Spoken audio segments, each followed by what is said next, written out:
Hey guys, I hope everyone is doing well. This is Rudy.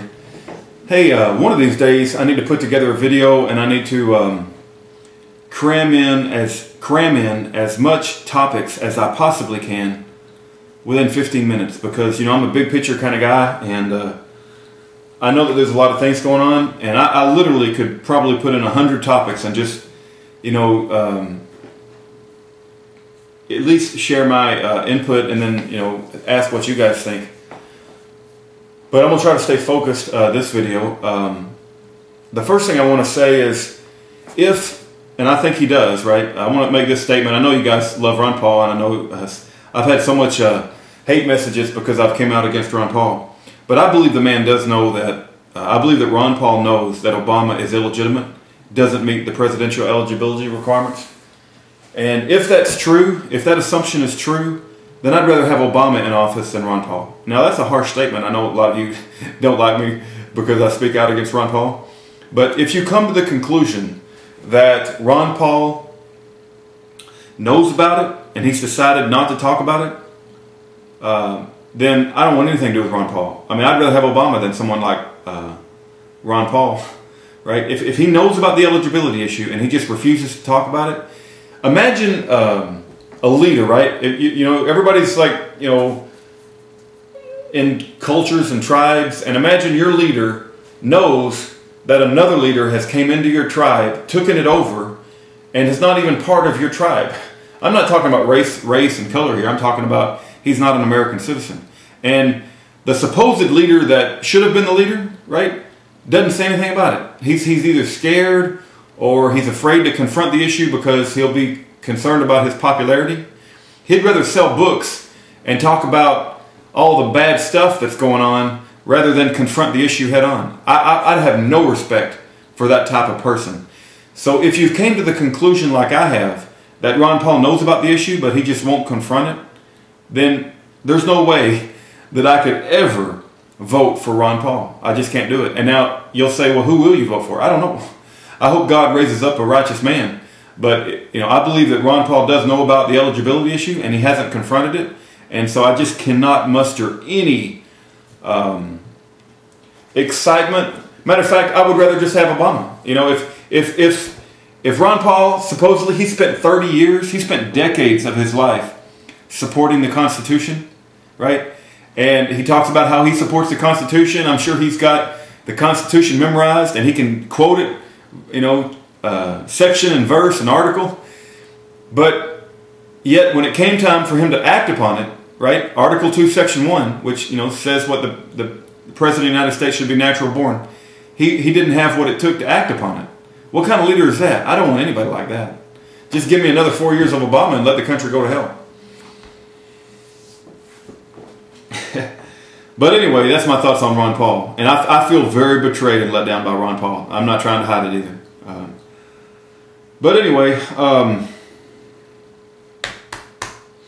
pathway to citizenship. See, while all this stock market thing's going on and the London riots are going on and SEAL Team 6 has been massacred, I believe they were set up.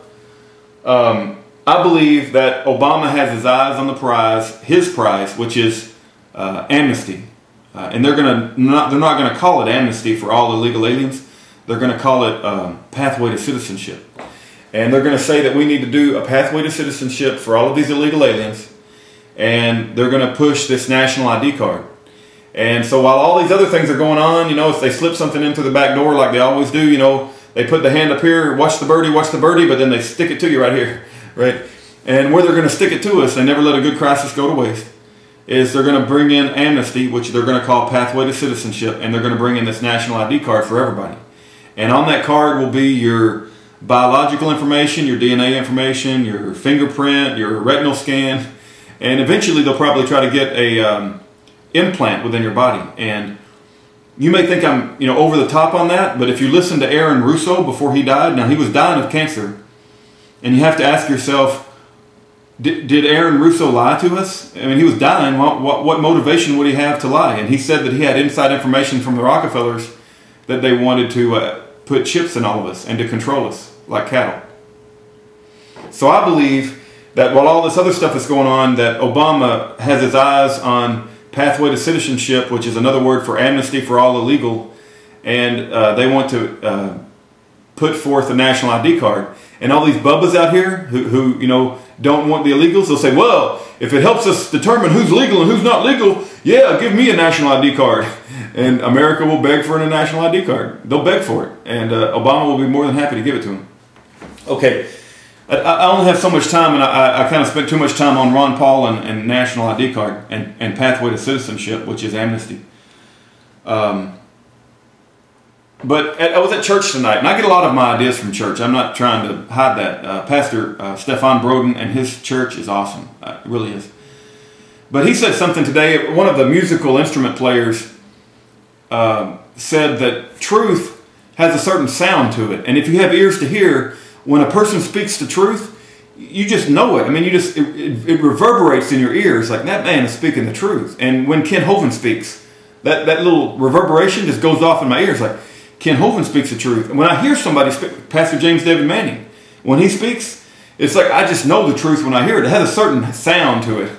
And I want to read you guys from the Quran, and then I want to read you guys from the Bible. And you tell me if truth doesn't have a certain sound to it. Surah 4:34. This is Surah 4:34, and it talks about women and how we should treat women. Okay? This is from the Holy Quran. I don't even have the hardcore version. This is just Yusuf Ali. Yusuf Ali is like watered down. There's hardcore versions of the Quran that are much worse than this. Okay, Surah 4:34. Men are the protectors and maintainers of women, because God has given the one more strength than the other, and because they support them from their means.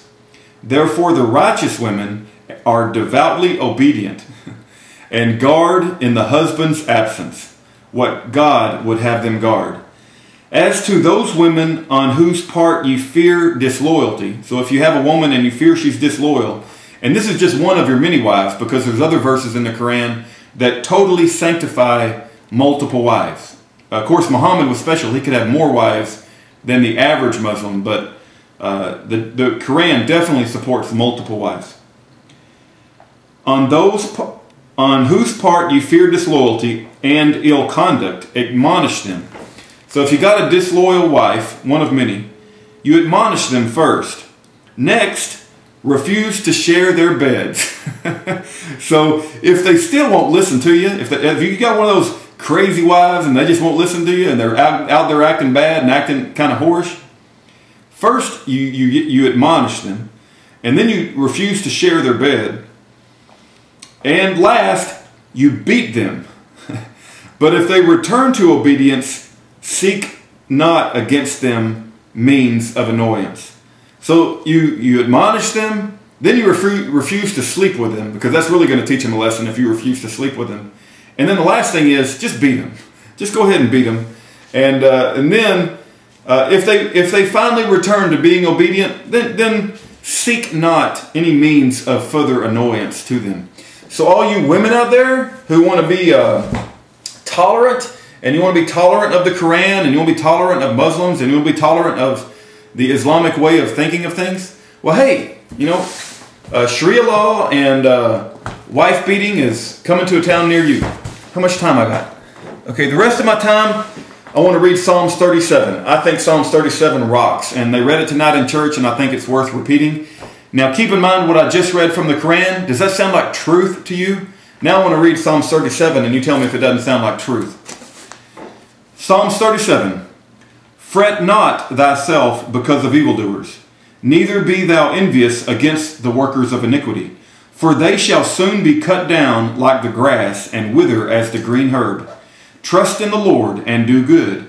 So shalt thou dwell in the land, and verily thou shalt be fed. Delight thyself also in the Lord, and he shall give thee the desires of thine heart. Commit thy way unto the Lord, trust also in him, and he shall bring it to pass. And he shall bring forth thy righteousness as the light, and the judgment at the noonday. Rest in the Lord, and wait patiently for him. Fret not thyself because of him who prospereth in his way, because of the man who bringeth wicked devices to pass. So it's telling us over and over again not to worry about these corrupt, wicked people in Washington, D.C., including Obama and all of his administration. Let's not fret over them. Cease from anger. I do have a problem with that, and I'm going to work on that. You know, I sometimes pray that my hatred for Satan does not outweigh my love for God. I have to be careful about that. That's honest. I'm just being real with you here. I have to pray that, you know, don't let my hatred for Satan outweigh my love for God. Cease from anger and forsake wrath. Fret not thyself in any wise to do evil. For evildoers shall be cut off, but those that wait upon the Lord, they shall inherit the earth. For yet a little while, and the wicked shall not be. Yea, thou shalt diligently consider his place, and it shall not be. So the wicked will not inherit the earth. They only prosper for a little while. But the meek shall inherit the earth, and shall delight themselves in the abundance of peace. The wicked plotteth against the just, and gnasheth upon him with his teeth. The Lord shall laugh at him, for he seeth that his day is coming. So Obama and all of the wicked people in Washington, D.C., their day is coming. The wicked have drawn out the sword, and have bent their bow, and cast down the poor and the needy, and to slay such as be of upright conversation. Their sword shall enter into their own heart, and their bows shall be broken. A little that a righteous man hath is better than the riches of many wicked. So when you think you just got a little, that's much, much better, because you're righteous and you got it righteously, than the riches of the many wicked. For the arms of the wicked shall be broken, but the Lord upholdeth the righteous. The Lord knoweth the days of the upright, and their inheritance shall be forever. They shall not be ashamed in the evil time, and in the days of famine they will be satisfied. But the wicked shall perish, and the enemies of the Lord shall be as the fat of lambs. They shall consume into smoke, shall they consume away. Into smoke shall they consume away. The wicked borroweth and payeth not again, but the righteous showeth mercy and giveth. For such as he blessed of him shall inherit the earth, and they that be cursed of him shall be cut off. The steps of a good man are ordered by the Lord, and he delighteth in his way. Though he fall, he shall not be utterly cast down, for the Lord upholdeth him with his hand. So it says we will fall, we will have trouble, but the Lord will hold us up. The Lord will never put more on us than we can bear. I have been young and am now old, yet I have not seen the righteous forsaken, nor his seed begging bread. The righteous will never beg bread. Pastor Manning has said that many times. He is ever merciful and lendeth, and his seed is blessed. Depart from evil and do good, and dwell forevermore. For the Lord loveth judgment, and forsaketh not his saints. They are preserved forever, but the seed of the wicked shall be cut off. The righteous shall inherit the land, and dwell therein forever. The mouth of the righteous speaketh wisdom, and his tongue talketh of judgment. The law of his God is in his heart. None of his steps shall slide. The wicked watcheth the righteous, and seeketh to slay him. The Lord will not leave him in his hand, nor condemn him when he is judged. Wait on the Lord, and keep his way, and he shall exalt thee to inherit the land. When the wicked are cut off, thou shalt see it. I have seen the wicked in great power, and spreading himself like a green bay tree. Yet he passed away, and lo, he was not. Yea, I sought him, but he could not be found.